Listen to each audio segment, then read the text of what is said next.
Episode 5 के start में हम इनगुल की फैमिली को नदी किनारे खेलते हुए देखते हैं, जहाँ पे उसी समय इनगुल डूब रहा होता है। वो काफ़ी सारी आवाज़ें लगाता है अपने पेरेंट्स को, पर जबकि वो डेफ होता है तो वो उसकी आवाज़ नहीं सुन पाता और देखते देखते इनगुल पानी में डूब जाता है।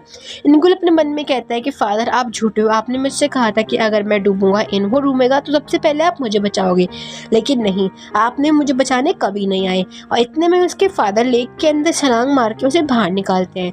इनगुल उठता अपने फादर से पूछता है कि आपको कैसे पता लगा कि मैं लेक में डूब रहा था, जहाँ उसके फादर कहते हैं कि मैं भले ही बोल नहीं सकता हूँ, लेकिन मेरे पास आंखें हैं, जहाँ पे मैंने तुम्हें डूबा हुआ देख लिया था मेरे पास। और वो उसे कहानी के तौर पर समझा रहे होते हैं कि जैसे कि एरियल ने अपनी टांगों के बदले अपनी आवाज़ दे रही थी उस मॉन्स्टर को, उसी तरीके से उसके फादर ने अपनी आवाज़ के बदले मॉन्स्टर से एक काफ़ी अच्छी चीज़, तीसरी आंख ली, जिससे वो अपने बेटों की सारी परेशानी देख सकता है। और इस बात को सिंबलाइज करता है उसका ये चोट लगा हुआ निशान। अब हम प्रेजेंट में देखते हैं पास के टाइम में, जहाँ पे इनगुल अपने फादर को गिरने से गिरता है बचाने के लिए, जहाँ वो सोचता है कहीं ऐसा ना उसके फादर को वही निशान आ गया और उन्हें वो डेफ हो गए हों। वो फ़ौरन चेक करता है कि कहीं यीचेन के कंधे पे वो निशान तो नहीं आया, जहाँ यीचेन उसे एक पर्वत समझता है जो उसके अंदर झांकना चाहता था। वो उसे काफ़ी सुनाता है कि क्या तुम किसी तरीके के पर्वत हो जो मेरी शर्ट के अंदर देखने की कोशिश कर रहे हो, जहाँ इनगुल यीचेन को वार्न करता है कि प्लीज़ तुम आने वाले समय में सिर्फ मेरी बात मानो, मेरी कहे अनुसार ही चलो। यहाँ यीचेन को दोबारा लगता है कि इनगुल एक पर्वत है और वो उसे बहकाने की कोशिश कर रहा है, जहाँ इनगुल उससे काफ़ी सारी हाथ जोड़ की विनती करता है कि प्लीज़ तुम मुझे जाने दो, मैं तुम्हारे साथ कुछ भी करने में इंटरेस्टेड नहीं हूँ। वो वहाँ से भाग जाता है। अब यहाँ इनगुल ये सब सोच ही रहा होता है कि वो कैसे अपने फादर को मनाए, जहाँ वो एकदम से उठता है और यीचेन को कहता है कि मुझे तुमसे कुछ बात करने चलो, हमें वो करना चाहिए। एकदम यीचेन अपने आप को बचाते हुए कहता है कि तुम किस बात की बात कर रहे हो। जैसे ही इनगुल से बोलता है कि मैं तुम्हारी हेल्प करूँगा एक बहुत अच्छा बैंड बनाने में, फ़ौरन यीचेन खड़े होता है और लाइट खोल कर उससे पूछता है कि बताओ तुम जो कहोगे मैं वो करूँगा। पर जैसे इनगुल कहता है कि हमें वो करना होगा, फ़ौरन से यीचेन वहाँ से भागने की कोशिश करता है। उसे लगता है कि इनगुल के इरादे कुछ अच्छे नहीं हैं। हम यहाँ सेयोन को देखते हैं जो कि न्यूयॉर्क के लिए जाने के लिए निकल रही होती है, जहाँ वो एक्सपेक्ट कर रही होती थी क्या पता यीचेन उसे देखने आए, पर ऑफ कोर्स उसने यीचेन को बताया नहीं होता कि वो यूएस जा रही है, तो वो आता भी नहीं है। यहाँ सेयोन को जाता हुआ देखता है एक आदमी, पर ये कौन है हमें आगे पता लगेगा।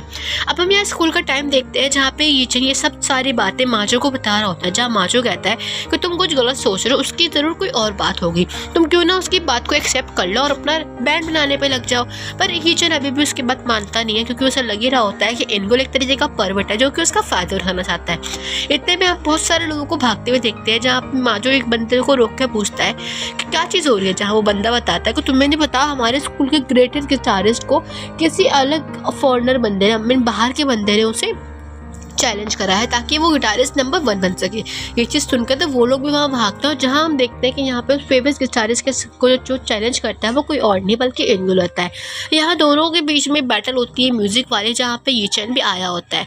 यहाँ पे उनका स्कूल का नंबर 1 जो हमारा गिटारिस्ट होता है वो काफ़ी अच्छा परफॉर्म कर रहा होता है, पर जैसे ही इनगुल की बारी आती है तो आपको तो पता है इनगुल कितना अच्छा है, वो भी इतनी अच्छी ज़बरदस्त अपनी जो है परफॉर्मेंस दिखाता है कि वो बंदा वहाँ से हार जाता है। और जैसे ही इनगुल उसमें जीत जाता है, यीचेन उसके गले आके लगता है खुशी के मारे कि फाइनली ये वो हो गया। अब हम यहाँ अपने पास का सीन देखा जाते हैं, एक फ्लैशबैक दिखा जाता है, जहाँ पे इनगुल उस बंदे से बोल रहा होता है कि तुम यीचेन का बैंड बनाने में हेल्प करो, पर वो बंदा कहता है कि मैं यीचेन का बिल्कुल भी जो है बैंड नहीं बनाऊंगा। ये इनगुल से चैलेंज करता है कि अगर मैं तुम्हें चैलेंज करूँ और मैं तुमसे अच्छा गिटारिस्ट निकल जाऊँ तो तुम्हें ज़रूर उसका बैंड बनाना पड़ेगा, जहाँ वो मानता है। और अब यहाँ पे उसको अपना वादा पूरा करने का समय आ चुका होता है। अब हम इनके बैंड के रूम में देखते हैं, जहाँ पे वो तीनों खड़े होते हैं और वो लोग कह रहे होते हैं कि वो यीचेन को एज अ फ्रंटमैन यानी कि as a singer vocalist accept नहीं करेंगे, बल्कि वो किसी और को हायर करेंगे। अब यहाँ पे इनगुल कहता है कि यीचेन बिल्कुल ये सब कर सकता है, तुम कोई अपनी कंडीशन बताओ कि तुम कैसे यीचेन को पास कर सकते हो। यहाँ ये तीनों आपस में बातें करते हैं और एक तरीका निकालता है कि यीचेन को उनका दिया गया एक टेस्ट पास करना पड़ेगा। अगर यीचेन ने वो टेस्ट पास कर लिया तो वो ज़रूर कर लेगा, और उस टेस्ट में होता है कि यीचेन को 3 दिन के अंदर सबसे अच्छा गाना गा के दिखाना पड़ेगा, और विद अच्छे गिटार के साथ, जो कि ऑब्वियसली यीचन के लिए इम्पॉसिबल होता है। यहाँ इस बात की गंभीरता को समझते हुए यीचन भी सोचता है कि ये मेरे बस की बात तो है नहीं, तो वो सुसाइड करने के लिए भागता है कि अगर वो सुसाइड करेगा तो क्या पता वो एक नया जन्म के तौर पे एक नया जन्म लेके बाहर आए। वो जैसे ही खिड़की के बाहर भाग रहा होता है कि सडनली इनको आके उसे रोकता और नीचे गिर के उसे कहता है कि तुम जो कहोगे मैं वो करूंगा, मैं तुम्हें गिटार भी सिखाऊंगा अगर तुम कहो तो, पर प्लीज तुम यहाँ पे सुसाइड मत करो। अब यहाँ हम इन दोनों को देखते हैं जहाँ पे ये इनगुल मान गया होता है यीचन को सिखाने के लिए, पर यीचन को कुछ अजीब सा लग रहा होता है। वो कहता है कि तुम मेरी साइड क्यों लेते हो, तुमने मुझे सेग्योन के सामने शर्मिंदा होने से बचाया, मेरा बैंड बनाया, और अब तुम मुझे गिटार बजाना भी सिखाना चाहते हो। ये तुम इतना क्यों कर रहे हो, क्या मैंने तुम्हारे साथ कुछ अच्छा करा या तुम्हें मेरे से कोई इंटेंशन है। जहाँ पे इनगुल याद करता है किस तरीके से यीचन की दादी ने उसे पैसे दिए थे, ये कहते हुए कि आपकी वजह से मेरा जो ग्रैंडसन है वो काफ़ी अच्छे से पढ़ाई कर रहा है। या इनगुल कहता है कि तुम कुछ ऐसा समझ लो कि तुमने पिछली ज़िंदगी में मेरी जान बचाई थी। अब यहाँ वो मूवमेंट याद करता है कि जब उसके घर में आग लगी होती है इनगुल की वजह से, तो उसके फादर उसे बचाने के लिए कितनी जल्दी आग के अंदर कूदते हैं, एंड साथ ही जब वो पानी में डूब रहा होता है तब भी उसके फादर ने आकर उसे बचाया होता है। तो वो उसी बात को याद करके कह रहा होता है कि तुमने मेरी ज़िंदगी बचाई। अब यहाँ वो उसे पढ़ाने जा रहा होता है कि अचानक से वो कहता है चलो यीचन अब हमें करना होगा वो सब। अब ये चीज़ सुन के यीचन वहाँ से भागने लगता है और कहता है दादी माँ मुझे बचाइए, इनगुल मेरे साथ कुछ गलत करने जा रहा है।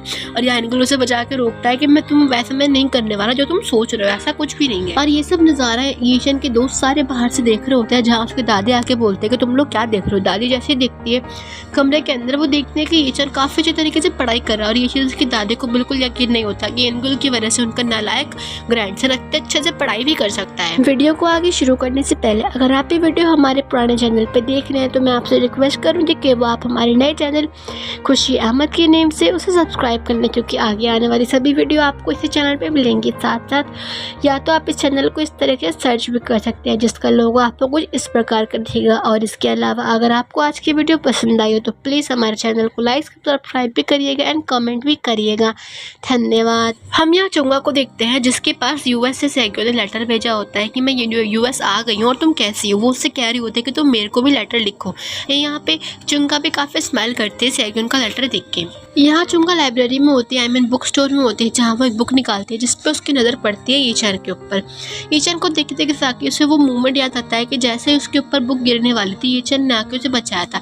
एंड यस गाइस, जिस लड़की को यीचन ने बुक गिरने से बचाया था वो कोई और नहीं बल्कि चुंगा ही थी। इनगुल भी यीचन को पढ़ाने के लिए काफ़ी सारे बुक्स उसी स्टोर से खरीदता है और वहाँ से जाने लगता है जहाँ पे माजो भी उसके साथ होता है। अब वो लोग बस में जा रहे होते हैं अपने बैंड के बारे में बातें करते हुए कि पीछे बैठी हुई लड़की उन्हें पता लगता है कि सेग्योन यूएस के लिए निकल गई है। अब ये लोग यीचन के लिए परेशान होते हैं कि अगर यीचन को पता लगा कि सेग्योन उसे बिना पता यूएस चली गई तो वो अपना बैंड वगैरह और पढ़ाई जो वो कर रहा है इतने अच्छे से सब छोड़ के बैठ जाएगा, जो कि उसकी आने वाली लाइफ के लिए काफ़ी खराब है। तो अब यहाँ ये लोग फैसला करते हैं कि ये लोग यीचन को बिल्कुल नहीं बताएंगे कि सेग्योन यूएस चली गई है। यहाँ घर में आके देखते हैं कि वो यीचन अभी तक पढ़ाई कर रहा होता है सेग्योन की वजह से, जो कि अब वो लोग समझ चुके होते हैं कि सेग्योन यीचन के लिए कितनी इंपॉर्टेंट रखती है। अब हम यहाँ रात में इन सबको खाना खाते हुए देखते हैं जहाँ पे बालसन कहता है कि तुमने इतना कुछ सेग्योन के लिए कह रहा है, क्यों ना तुम्हें सेग्योन से मिलके आना चाहिए। यहाँ यीचन पे कहता है कि हाँ अब मुझे लगता है मुझे सेग्योन से मिलके आना चाहिए। इतने में माजो और इनगुल दोनों साथ में कहते हैं नहीं, तुमने सेग्योन से वादा कहता है कि तुम कॉन्सर्ट से पहले उससे नहीं मिलोगे, तो तुम कैसे अपना वादा खत्म कर सकते हो। और यहाँ वो भी कहता है ओके गाइस मैं नहीं जा रहा, तुम गुस्सा मत करो। यहाँ हम सेग्योन को देखते हैं जो कि वापस कोरिया आ चुकी होती है, पर ये क्यों आई है ये हमें आगे पता लगेगा। घर आके अपने मदर फादर से कह रहे होते हैं कि mother I am so sorry, मैं वैसी डॉटर नहीं बन पाई जैसी आप चाहती थी। आई एम सो सॉरी, मैं आगे ऐसा कुछ नहीं कर पाऊंगी जो आप चाहती थी। फिर बाद में वो कहती है कि बिल्कुल मैं इस बात के लिए सॉरी बिल्कुल फील नहीं करती। इतने में इनगुल की आंखें खुलती है नींद से, जहाँ वो कहता है मुझे बहुत अजीब सी फीलिंग आती है, आ रही है कि कुछ अजीब होने वाला है। इतने में उसे दिखाई देता है कि यीचन बाहर है। वो बाहर आकर देखता है कि यीचन अभी अपनी गिटार की प्रैक्टिस कर रहा होता है, पर उससे बिल्कुल गिटार अच्छा नहीं बज पाता। तो यहाँ पे इनगुल यीचन को अच्छे से गिटार बजाना सिखाता है कि तुम्हें कैसे बजाना चाहिए। यहाँ यीचन उसके गिटार को सीखने लगता भी है। अब हम यहाँ पे उनको ब्रेकफास्ट करते हुए देखते हैं जहाँ पे यीचन इनगुल को बुलाता है अपनी शॉप पर, जहाँ पे उसका पार्ट टाइम जॉब था, ताकि इनगुल भी वहाँ पे काम कर सके। यहाँ यीचन बड़ी खुशी खुशी स्कूल में घूम रहा होता है, जिसकी खुशी देख के बाकी लोग कह रहे होते हैं लगता है ये पागल हो गया है। जब से इसने सुना होगा सेग्योन बाहर यूएस चली गई तब से शायद पागल हो गया है। अब सेग्योन के बाहर यूएस जाने की बात सुनते ही यीचन को शौक लगता है और वो उससे कहता है कि तुमने क्या कहा, जहाँ उसे पता लग चुका होता है कि सेग्योन यूएस जा चुकी है। अब हम यहाँ सेग्योन को देखते हैं जो कि अपने बाल कट करके छोटे कर लेती है। अब हम यहाँ इंगल को देखते हैं जो कि एक म्यूजिक शॉप के अंदर आता है जहाँ पे वही आदमी होता है जो सेग्योन के एयरपोर्ट पे था। यहाँ वो उसे बताता है कि मुझे गिटार लेना है अपने फादर के लिए, क्योंकि मैं अपने फादर के साथ एक बैंड स्टार्ट करने वाला हूँ, पर फिलहाल उसके पास पैसे नहीं होते। तो वो कहता है कि मैं ज़रूर बाद में आके अपना गिटार लेके जाऊँगा। अचानक से उसकी नज़र पड़ती है खिड़की से बाहर जाती हुई सेग्योन के ऊपर और वो समझ जाता है कि सेग्योन यहाँ पे क्या कर रही है। वो उसका पीछा करता है और हम यहाँ सेग्योन को एक मार्केट में अपने पुराने कपड़े बेचते हुए देखते हैं। वो सेग्योन के पास आके कहता है कि तुम सेग्योन हो ना, जहाँ पे सेग्योन कहती है बिल्कुल नहीं, लगता है तुम्हें गलती हुई है। यहाँ वो सेग्योन के पीछे पड़ जाता है कि तुम सेग्योन हो, तुम मुझसे झूठ क्यों बोल रही हो। सेग्योन कहती है ओके। और वो देखते हैं कि सामने से पुलिस आ रही है, क्योंकि यहाँ पे इस तरीके से कपड़े बेचना मतलब वो होता है, अलाउ नहीं होता है। तो सेग्योन उसे कहती है कि मैं तुम्हें 5 मिनट दूंगी और तुम पुलिस के आने से पहले ये सारा सामान कलेक्ट करके मुझे कॉफी शॉप के बाहर मिलना, और वहां से भाग जाते हो। बेचारे अंकल को उसके पीछे का सारा सामान समेटना पड़ता है। यहाँ हम ईचन के बैंड मेंबर्स को देखते हैं जो कि सोच रहे होते हैं कि ईचन तो अब हार जाएगा, क्योंकि उसकी बस की है ही नहीं अच्छा गाना गाना और गिटार बजाना। इतने में उन्हें काफी अच्छी आवाज आती है गाना गाते हुए और अच्छा से गिटार बजते हुए। वो कहते हैं कि हम इसको ही अपना फ्रंटमैन बनाएंगे।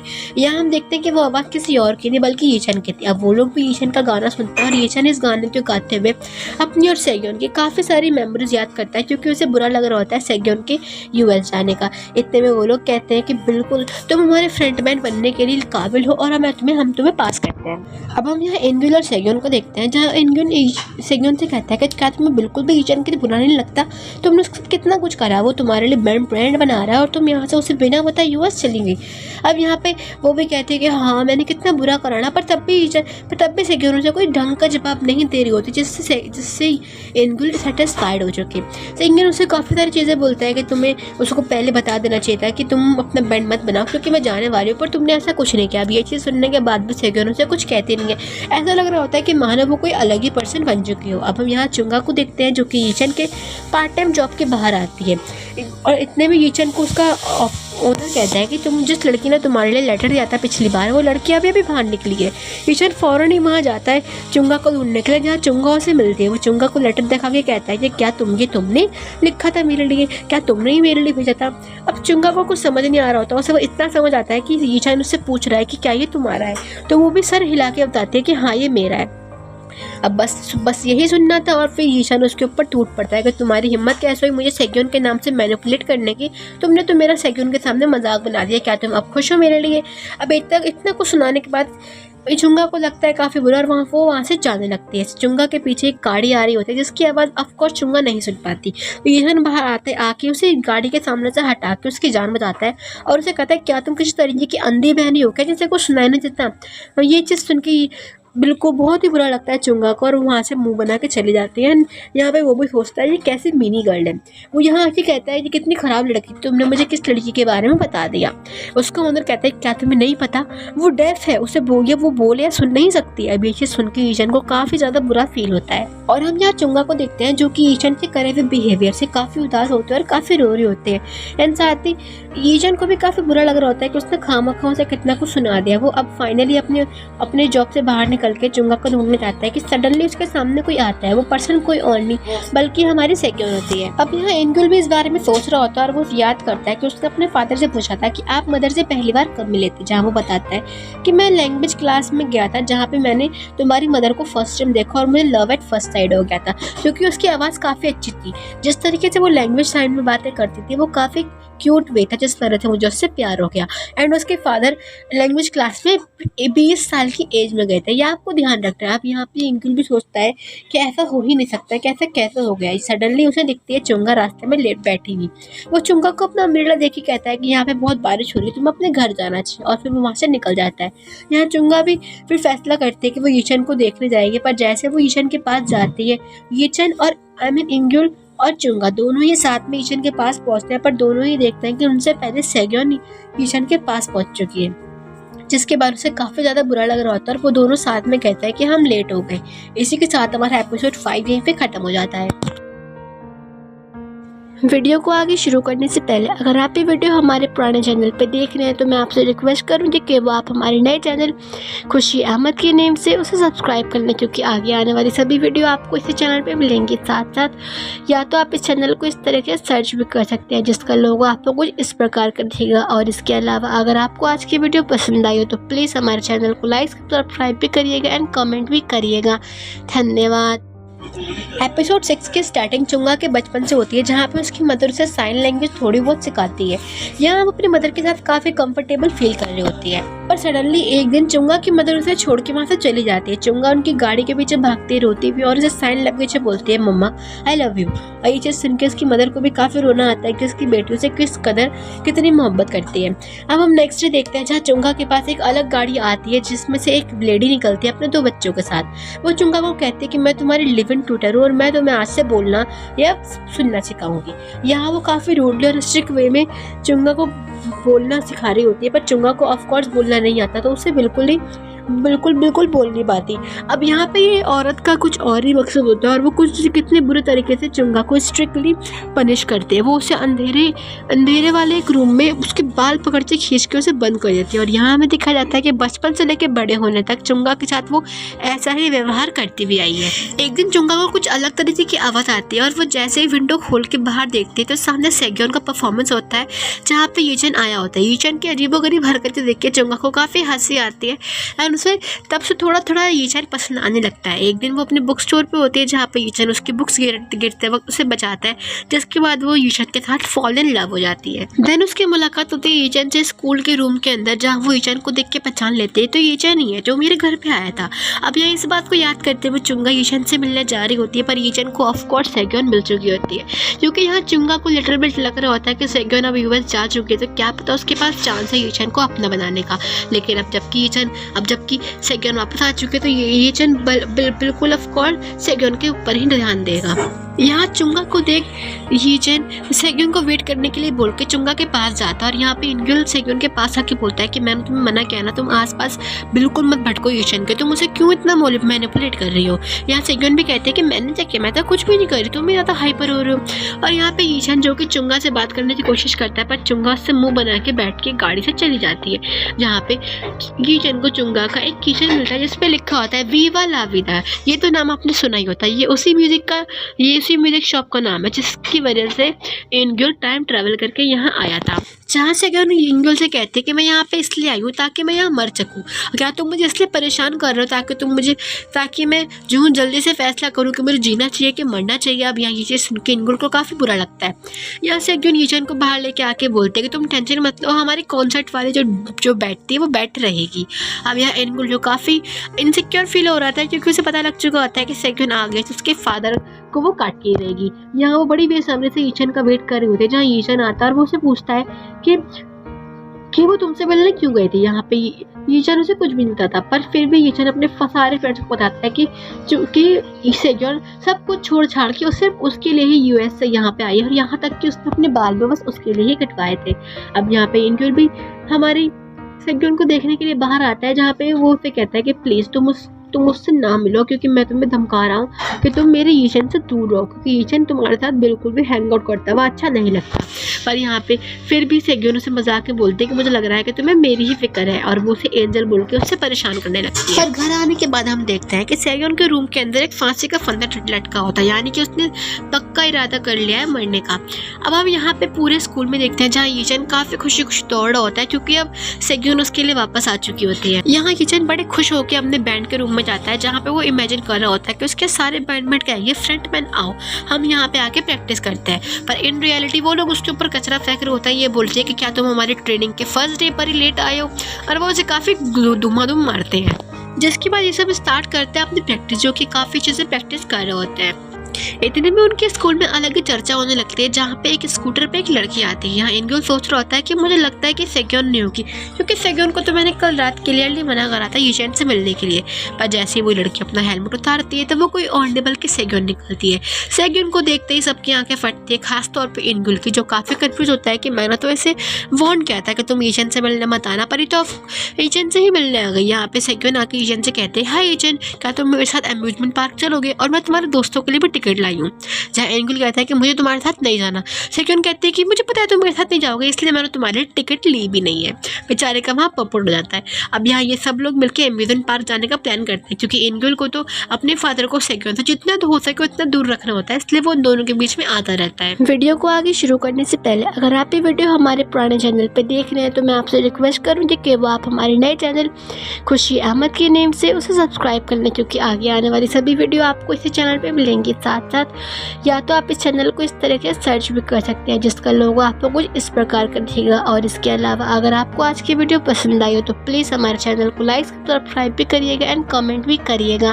धन्यवाद। वो सभी अम्यूजमेंट पार्क जाके अलग अलग तरीके की राइड लेते हैं और साथ में काफ़ी मस्ती करते हैं। इन दोनों को मस्ती करते हुए आप सब भी देख सकते हैं। जैसे यीचन और सेक्योन पास में आने वाले होते हैं, एनगुल बीच में आकर उनको अलग करता रहता है और वो कोई मौका ऐसा नहीं छोड़ा जिससे एनगुल और यीचन और सेक्योन साथ में आ सके।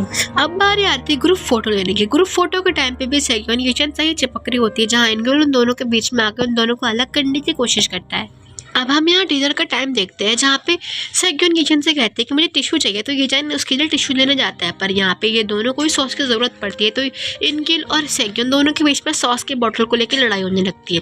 फाइनली जैसे ही एनगुल वो सॉस की बोतल लेके अपने खाने पर लगाता है, सेक्योन फटाफट उसके फेस पे सॉस मार देती है, ये कहते हुए उप्स मेरे से गलती हो गई, तो बस छूट गया, तो तुम टेंशन मत लो, अभी फटाफट यीचन आके तुम्हारा फेस साफ कर देगा, क्योंकि वो अभी अपने नैपकिन लेने गया हुआ है। यहाँ फाइनली हमारा यीचन नैपकिन लेके आ चुका होता है, वो सेक्योन को देने के लिए भाग रहा होता है। अचानक से यीचन का पैर एक केले के छिलके पे लगता है और वो वहाँ से फिसलने लगता है। यीचन को गिरता हुआ देख और उसको बचाने के लिए एनगुल, जो कि सेक्योन के साथ होता है, वो सेक्योन को धक्का मार के फौरन भागते हुए आता है एनगुल यीचन को पकड़ने के लिए, और बेचारी हमारे सेक्योन हवा में ही रह जाती है। यहाँ वो फाइनली अपने यीचन को पकड़ लेता है और यहाँ पे ये चारों मिलकर सेक्योन को संभालते हैं। यीचन देख के यीचन को काफ़ी अजीब फील होता है कि ये काफ़ी रोमांटिक बन गया, तो वो उसे हटाकर उसे कहता है कि क्या तुम्हें क्या ज़रूरत है मुझे बचाने की, तुम मेरे आगे पीछे क्यों घूमते रहते हो। यहाँ दोनों में ही बहस हो जाती है, जहाँ यीचन कहता है कि मैं तुम्हारी बात क्यों मानूं, तुम क्या मेरी नैनी हो, क्या मेरी मॉम हो जो मेरा इतना ख्याल रख रहे हो, मैं बड़ा हो चुका हूँ, मैं अपना ख्याल रख सकता हूँ। जहाँ एनगुल कहता है क्या तुम मेरी बात नहीं मान सकते, मैं तुम्हें कितने टाइम से मनाने की कोशिश कर रहा हूँ पर तुम मेरी बात ही नहीं मान रहे हो। और ये चीज़ उसके फ्रेंड भी सुन लेते हैं, साथ ही सेक्योन। अब उन लोगों को ये धोखा हो जाता है कि ज़रूर एनगुल ने यीचन को प्रपोज करा होगा और यीचन ने उसके प्रपोजल को ठुकरा दिया होगा, और वो लोग इन दोनों को ये समझ रहे होते हैं और वो कहते हैं कि हमने कुछ भी नहीं देखा, तुम टेंशन मत लो, और वहाँ से चले जाते हैं। एंड बेचारा यीचन काफ़ी टेंशन में आता है और वो सेक्योन को कहता है कि सेक्योन ऐसा कुछ भी नहीं जो तुम सोच रही हो। तो सेक्योन कहती है तुम टेंशन मत लो, मैंने भी कुछ नहीं देखा, तुम जो करना चाहते हो तुम एनगुल के साथ कर सकते हो। बेचारे का वही पोपट हो जाता है। यहाँ एनगुल भी सेक्योन को बताने के लिए आता है कि मेरा और यीचन का कोई लफड़ा वगैरह नहीं चल रहा है, तुम ऐसा मत सोचना। तो जहाँ वो कहती है कि तुम यीचन के पीछे पड़े रहते हो और हम दोनों को अलग करने की कोशिश करते हो, और अब तुम कह रहे हो कि तुम यीचन को बिल्कुल पसंद नहीं करते, तो क्या तुम मुझे पसंद करते हो, क्योंकि हम दोनों में से तुम किसी एक को पसंद करते हो, इस वजह से तुम ऐसा कर रहे हो। यहाँ वो कहता है कि बिल्कुल मैं तुम्हें पसंद नहीं करता हूँ। जहाँ सेक्योन से छेड़ने लगते हैं, बेचारा एनगुल वहाँ से चला जाता है। अब यहाँ ये दोनों पढ़ाई कर रहे होते हैं, जहाँ पे पढ़ाई के बीच में ही यीचन को सेक्योन का मैसेज आता है, जहाँ वो सेक्योन का मैसेज देखते के साथ ही वहाँ पे उसे फ़ोन करने भागता है। एनगुल उसे कहता है हमारा पढ़ाई ख़त्म नहीं है, तुम पढ़ाई के बीच में कहाँ भाग रहे हो, जहाँ पे इन दोनों के बीच में फ़ोन को लेकर ही लड़ाई होने लगती है। यहाँ यीचन अपनी बैंड को कहता है कि हम लोगों को यहाँ पे अपना जो भी हम सॉन्ग प्ले करने वाले थे बहुत मुश्किल वाला, वो हम चेंज कर सकते हैं, क्योंकि सेक्योन ने हमें कह दिया है कि हम दूसरा सॉन्ग चूज़ करें। अब आसान सॉन्ग मिलने की वजह से उसके बैंड वाले काफ़ी खुश होता है कि अब हम ज़रूर अपना जो कॉन्सर्ट है वो जीत पाएंगे। पर यहाँ एनगुल इसके खिलाफ होता है कि तुम कोई सेक्योन तुम्हें जो भी कहते हो तुम वो करने को राज़ी हो जाते हो, क्या हमारे बैंड की कोई इज्जत नहीं है, क्या हमारे बैंड के अंदर कोई रुतबा नहीं जो तुम एक लड़की की वजह से हमारा गाना बदल रहे हो। और यहाँ वो कहता है अगर तुम उस गाने के साथ काम करना चाहते हो तो तुम करो, लेकिन मैं तुम्हारे बैंड में नहीं रहूँगा। और ये कह के वो वहाँ से चला जाता है। यहाँ यीचन उसे मनाने के लिए बाहर आता है, पर यहाँ पे बात थोड़ी और गर्म हो जाती है, जहाँ पे यीचन उसे डायरेक्ट बोलता है कि तुम हमारे बैंड में रहोगे कि नहीं रहोगे। जहाँ वो कहता है कि ठीक है मैं तुम्हारे बैंड में नहीं रहूँगा, तो यीचन भी उसे गुस्से में कहता है कि ठीक है तुम्हें वापस आने की ज़रूरत नहीं, ना ही मेरे घर में, ना ही मेरे स्कूल में, ना ही मेरे बैंड में। और इतना कह के वो वहाँ से चला जाता है। अब यहाँ हम एनगुल को देखते हैं जो कि उसी म्यूज़िक शॉप के सामने से निकल रहा होता है, जहाँ पे वो ओनर उसे कहता है कि मैंने तुम्हारे फादर के लिए काफ़ी अच्छा गिटार चेक करा, तुम चाहो तो उसे देख सकते हो। जहाँ वो कहता है कि I am so sorry sir, पर अब मुझे वो गिटार लेने की ज़रूरत नहीं, क्योंकि अब मैं अपने फादर के साथ बैंड नहीं बना रहा हूँ। और इतना कह के वहाँ से चला जाता है। अब यहाँ वो खाना खा रहा होता है जहाँ उसे ईचन की दादी माँ के दिए हुए पैसे से वो खाना खा रहा होता है, जिसमें उसे एक नोट मिलता है जहाँ पे उसके दादी ने उसे काफ़ी सारा थैंक यू बोला होता है उसके ग्रैंडसन यानी कि उसके पापा को पढ़ाने के लिए। ये चीज़ सुन के बेचारा यंगल काफ़ी इमोशनल हो जाता है। यहाँ ईचन अपने घर में आता है जहाँ उसकी दादी कहती है कि तुम्हारे ट्यूटर कहाँ है, जहाँ पता लगता है कि अभी तक यंगल घर नहीं आया होता है, जहाँ उसकी दादी से गुस्सा कर रही होती है कि तुम अपने ट्यूटर को वापस लेके आओ, वो कितना अच्छा था, तुमने उसे क्यों यहाँ से भगा दिया है। अब यहाँ ईचन जिसको बिल्कुल भी फर्क नहीं पड़ रहा होता है कि इनगुल यहाँ रहे ना रहे, क्योंकि इनगुल के जाने से उसका एक कमरा उसका पूरा हो चुका होता है। अब हम यहाँ इनगुल को देखते हैं जो कि रास्ते में ही सो रहा होता है, क्योंकि अब उसके पास कहीं जाने की जगह नहीं होती, तो वो फुटपाथ पे अपनी जगह बना रहा होता है। सडनली उसके पास एक औरत आके बोलते है कि तुम यहाँ मत सो, यहाँ मेरी शॉप है। वो जैसे ही वहाँ उठता है अचानक से वहाँ लाइट फ्लिकर्स होते हैं और वहाँ पे एक फ़ोन जो कि आउट ऑफ सर्विस होता है ऑटोमेटिकली काम करने लगता है, जिस पर कॉल आती है। वो समझ जाता है कि ज़रूर उस टाइम ट्रेवल वाले अंकल ने करी होगी। वो फ़ोन उठा के कहता है कि अंकल मुझे मेरे घर जाना है, क्योंकि यहाँ पे अपने फादर का ये वर्जन देख के मैं काफ़ी परेशान हो चुका हूँ। मैं अपने घर जाके अपने रियल फादर से ही मिलना चाहता हूँ।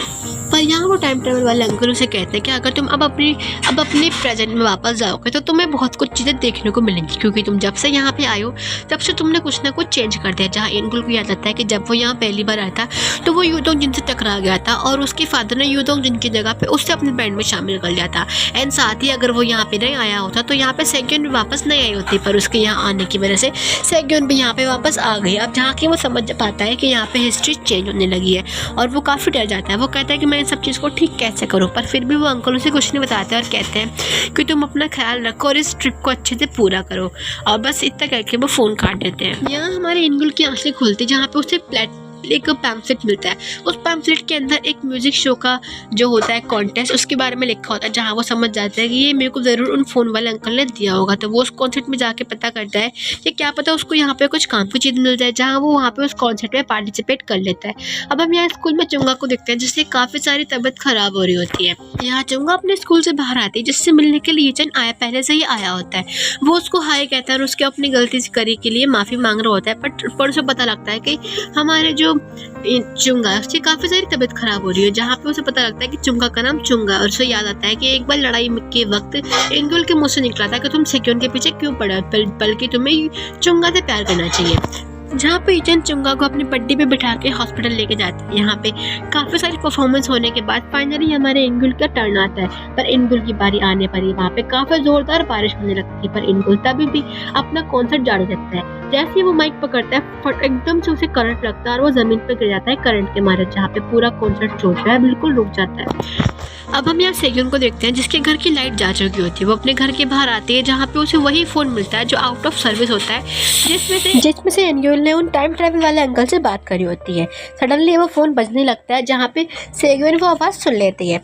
अब हम यहाँ हॉस्पिटल का सीन देखते हैं जहाँ पे ये चैन चुंगा को हॉस्पिटल लेके आया होता है, साथ ही उसी वक्त इनगुल भी आया होता है और उन दोनों को हॉस्पिटल में दिखाते हैं कि साथ ही एपिसोड 6 यहाँ पे खत्म हो जाता है। अगर आपको ये वीडियो अच्छी लगी है तो प्लीज़ हमारा आज का चैनल में सब्सक्राइब करिएगा, वीडियो को लाइक करिएगा, कौन सा पार्ट आपको अच्छा लगा कमेंट करिएगा।